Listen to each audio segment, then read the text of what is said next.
Welcome to Keiser Voices, the story of success, brought to you by Keiser University Graduate School, here where the academic world meets personal triumph. Join us today as we dive into the captivating tales of success.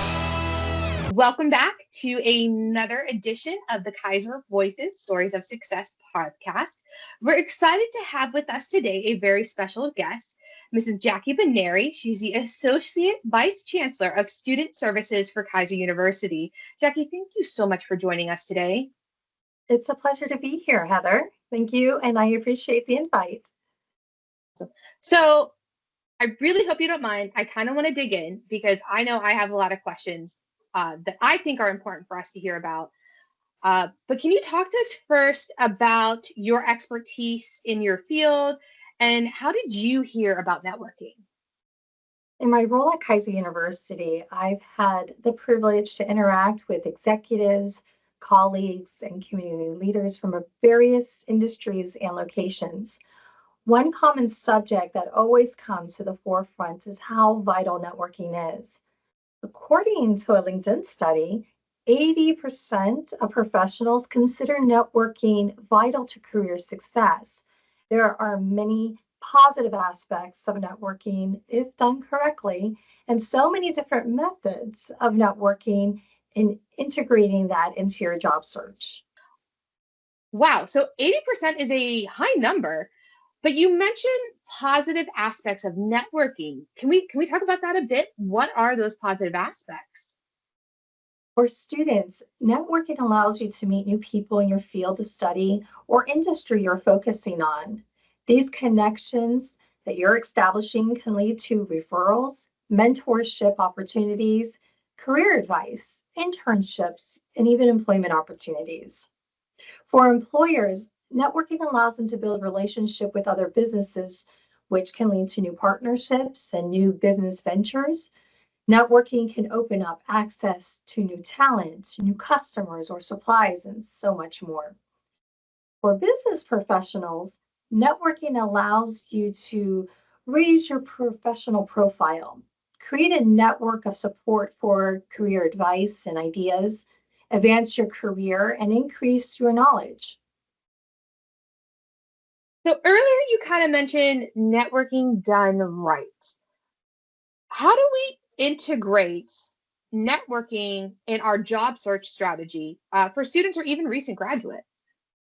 First off, especially for a student or a recent graduate, you need to be patient and make the time for networking. Cultivating relationships does take time. Look at upcoming job fairs, both virtually and in person. Look for industry-specific conventions and business-hosted events. Utilize social networks and online resources. Join clubs while you're in school. Join the Alumni Association once you've graduated, and get involved on your campus. Well, what about, I know we've just said recent graduates and students, but what about those experienced professionals? How should they go about networking, or what's your advice for them? For experienced professionals who already have a network established, you want to continue to take it to the next level. What do I mean by that? Increase your network's experience level. Start connecting with executives and seek that high-level executive as a mentor. Increase your social media presence and join groups of like-minded professionals. Start speaking at conferences, events, and webinars, even podcasts. Funny enough, here we are. So what is your tip for us to make sure that we are doing networking right when it's somebody who's networking for the first time? Be ready at all times with your elevator speech. Stay organized with your networking activity, where you met them from, who you spoke to, and what did you speak about, etc. Develop a system for following up to continue to develop that relationship. I think we all have heard of our stories, meeting someone and forgetting all about them, what their name was, I forgot where we met, the time, etc. If you can't remember their name, it's always great to take the back of their business card or jot down some notes from what you discussed while at that meeting. And then when it's time, you can look at your contacts and follow through on that. Another tip is to keep a positive attitude throughout the whole process and be open to opportunities and ready to go outside of your comfort zone. So those are great tips. But to play devil's advocate, what should we not do on networking, right? It's easy to focus on the good things, make sure that we're taking those business cards, making those notes, following up. But I think we also forget about the things we should be mindful that we're not doing while we're networking. Great question. Asking too much right off the bat. You need to get to know your new connections and establish a rapport with them. Another thing to keep in mind is practice active listening. As mentioned before, sometimes we're so excited to establish that new relationship that we forget that their contact information. Another big one is forgetting to prepare properly.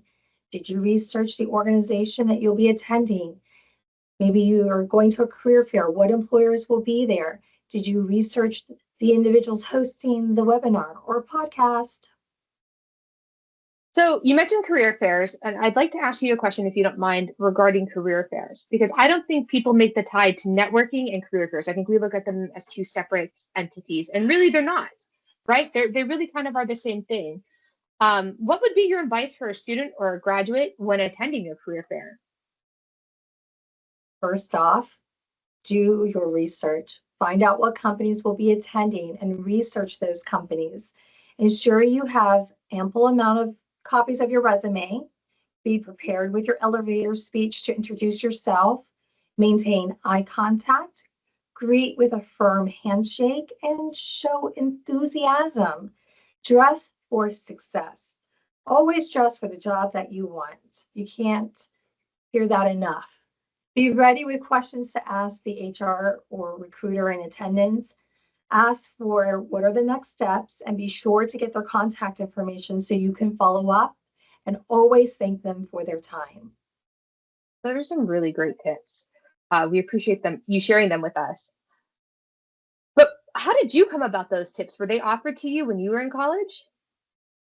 No, it wasn't. In fact, I didn't even know that I had a career services department when I went to school. But this is one of the great things about Keiser University. Here at Keiser, your student service department has professionals ready to assist you in your job search. Professional development workshops are provided on a regular basis to help you prepare for your career field. In keeping with the topic of career fairs, each campus holds a career fair each year on their campus. This is a great opportunity for students and graduates to attend and start building their networks. How or if any, have you seen changes in networking over the year? And how has it changed? Oh, absolutely. Technology has had a huge impact on networking. Networking used to be only conducted face to face or at a social gathering or advertised by word of mouth or ads. Now, the growth of social media platforms and mobile devices technology has accelerated networking to a whole new level. You have LinkedIn, Facebook, GroupMe, AI powered algorithms, and so much more.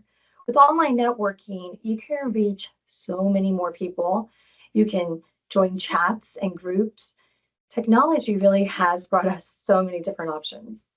You mentioned social media platforms. What are some things that we should look out for when it comes to networking through them? It's always important to ensure your online presence is professional and up to date. Also, you need to research which social media platforms are best for you and the industry you're trying to gain access to. Keep in mind, yes, it is important to showcase your skills, but it's not all about you when it comes to networking. Remember to focus on providing value and strengthening relationships. Personalize your outreach instead of mass emails and posts. I have to ask, Jackie, but how do you network? When, in addition to the normal ways that we discussed earlier, I have 3 children who are active in sports and dance. As parents, we spend a lot of time at the baseball fields or soccer fields or the basketball courts. This actually opens a lot of opportunity for me to speak with other parents and individuals who have a common bond with. So as I start to get to know them better, I learn more about them and common interests and industries that they're affiliated with. This has opened so many doors for future partnerships and extended my network in ways I didn't think could ever happen. So, I mean, you had a lot of practice at networking and you started from nothing and then you've evolved and, with the changing times, you've also probably increased your skill set when it comes to networking. But some people really struggle with that first step. I mean, what recommendations would you have for that person that is struggling for the first time? My best advice is to be yourself and try to relax. I know it sounds easier said than done, but the more practice you have, the better you will become. Start out by asking open ended questions. Remember, your everyday conversations can lead to a great networking. You have to be open to it. Going back to technology and advances for those who might struggle with that face to face conversation, technology does allow us to utilize other platforms where we can create networks and gain that confidence. So when face to face opportunities does exist, you are ready. So, with those open-ended questions that you mentioned, what are some of the go-to questions that we should probably have like in our back pocket when we attend that networking event? Common questions that you hear a lot of people ask could include, how did you join this industry? What professional development do you do in your current position? How long have you been in this field and where do you hope to go to next? What are your main job duties in this position? What do you enjoy the most about this industry? Do you think the industry will change in the next 5 years? And if so, how? There are so many questions, but like I stated earlier, your goal is to establish a relationship and continue it to grow. So be patient. The more you communicate with individuals, the more you will know about them as time progresses. So this has been a lot of great advice so far, but things do change. We talked about that the way you network has changed over the years. What's the best way to stay current with your network? For me, the social media platforms allows me to interact with my network and stay informed of recent happenings in their lives. Attending different industry related events allows me to see them on a regular basis, and that face to face interaction allows for strengthening our relationship.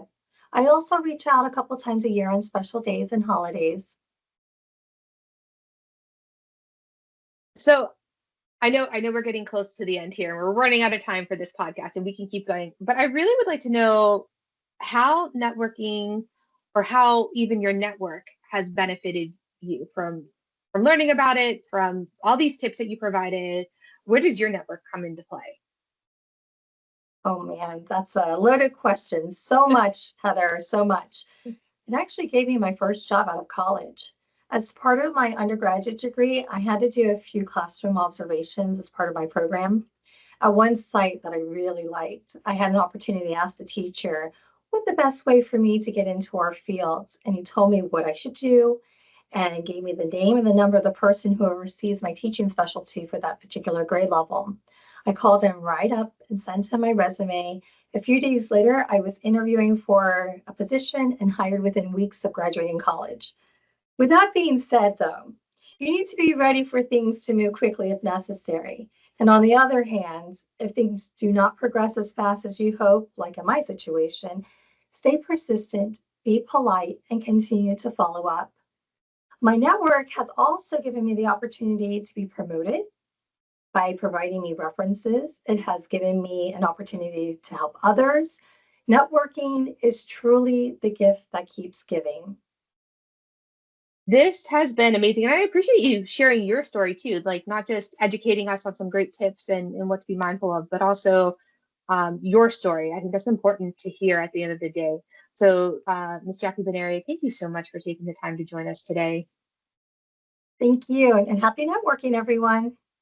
Yes, good luck networking. I hope you guys are able to implement a lot of these great tips you heard today.